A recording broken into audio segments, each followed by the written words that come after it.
teman-teman media semua, tadi saya bersama Wamen dipanggil oleh Bapak Presiden. Beliau tentu saya laporkan beberapa hal yang sedang menjadi sorotan publik. Salah satunya adalah soal pagar laut. Saya sampaikan juga hal yang sama itu terjadi tidak hanya di di Tangerang, Banten ya, tetapi juga di Bekasi. Nah, khusus untuk di Tangerang, Banten, saya laporkan bahwa memang kita temukan tidak ada izin. Jadi pada dasarnya sesuai dengan Undang-Undang Cipta Kerja bahwa pembangunan di ruang laut itu harus mendapatkan izin KKPRL, jadi kesesuaian ruang laut. Ya, jadi karena tidak ada, langkah pertama yang harus dilakukan adalah kan sesuai dengan aturan undang-undang. Jadi kita tidak bisa sembarangan. Pertama, kita lakukan yang namanya penyegelan. Setelah kita lakukan penyegelan, kita identifikasi siapa yang punya. Kan pada saat kita lakukan penyegelan kan nggak tahu nih siapa yang punya. Ya, secara yuridis kan harus ada yang mengakui siapa yang punya dan seterusnya dan seterusnya dan seterusnya. Tadi saya mendapatkan press conference juga dari Menteri ATR BPN bahwa sudah ada sertifikat yang ada di dalam laut. Saya perlu sampaikan kalau di dasar laut itu tidak boleh ada sertifikat. Jadi itu sudah jelas ilegal juga. Nah, artinya memang ini kan dilakukan proses pemagaran itu tujuannya adalah agar tanahnya itu nanti naik. Semakin lama semakin naik, semakin naik. Jadi kalau ada ombak datang, begitu ombak surut, dia ketahan. Sedimentasinya ketahan. Boleh dibilang seperti reklamasi yang alami begitu ya. Jadi nanti kalau terjadi seperti itu akan terjadi daratan. Dan jumlahnya tuh sangat besar. Tadi saya laporkan kepada Bapak Presiden, dari 30 hektar itu kira-kira sekitar 30 ribuan hektar kejadiannya.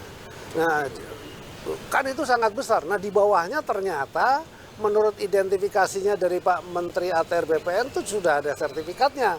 Yang atas nama siapa saya tidak hafal ya. Teman-teman bisa cek sendiri. Dan itu nanti tiba-tiba nongol tuh sertifikatnya tuh. Kalau sudah dia berubah menjadi daratan, itu nanti dia akan nongol sertifikatnya. Tapi bagi kami sekarang ini itu tidak berlaku. Kenapa? Karena pasti yang namanya kegiatan di ruang laut ya tidak boleh, harus ada izin. Di pesisir sampai ke laut tidak boleh, harus ada izin. Itu yang terjadi. Tadi arahan Bapak Presiden satu, selidiki sampai tuntas secara hukum supaya kita harus benar koridor hukumnya. Apabila tidak ada itu harus menjadi milik negara. Nah, itu kasusnya seperti itu. Nah, karena kemarin juga ada pembongkaran yang dilakukan oleh TNI AL, maka tadi kita sudah koordinasi juga dengan Kasal. Tadi sudah rapat dengan Kasal dengan jajarannya. Tentu setelah kami dipanggil oleh Bapak Presiden ini, kita juga akan koordinasi lagi dengan beliau. Dan kita sudah putuskan nanti hari Rabu kita akan berkumpul.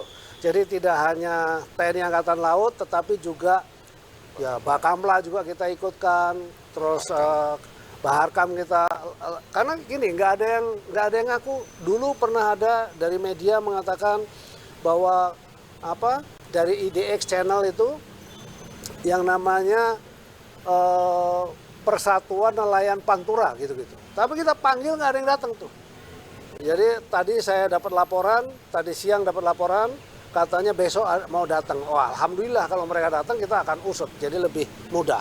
Tapi intinya tadi saya laporkan begitu, apabila tidak itu menjadi haknya negara, karena itu udah pasti terjadi abrasi-abrasi. Tapi sisi lain, karena kita sudah janji untuk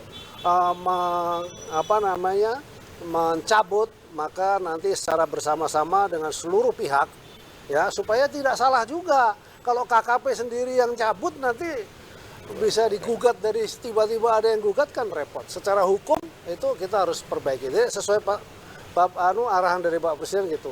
Pokoknya sesuai dengan koridor hukum, dan kemudian saya bisa sampaikan di sini Rabu kita akan bersama-sama dengan seluruh pihak dan pada saat itu kita akan bongkar. Demikian.